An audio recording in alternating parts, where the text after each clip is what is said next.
Rain has stopped out here at the South Shore Yacht Club, but the wind is still consistent along the shore. And just take a look at this. You can see that the water from the lake is now spilling up onto the walkway and into the parking lot a bit here. And then you can see the dock is also submerged underwater. And then even farther off into the distance, you see the break wall is really taking a beating out here today. Every once in a while, you see waves just crash up against it. Now, south of here, up on the bluff in Caledonia, it was much of the same with even more wind. There is currently a lakeshore flood advisory in effect in the area until 1 this afternoon.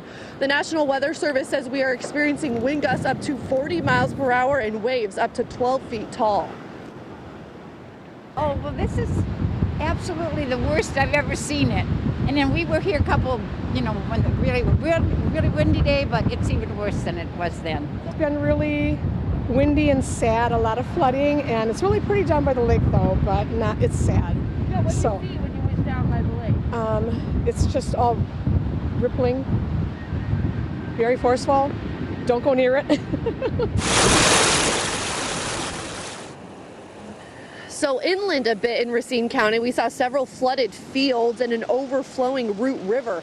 It's an area prone to flooding. One family living near it tells us this flooding is earlier than usual, but it is manageable. Now back out here live at South Shore Yacht Club, you can see just a mess that this flooding has done here in the parking lot. It's receded, but look at all these rocks and wood now here in the parking lot. So a little bit of cleanup they're going to have to do out here. But the bright side out of all of this, it does appear the rain is tapering off, at least here in Milwaukee for now. Eden. That's good, but what a mess it's left behind. Thank you so much, Hannah.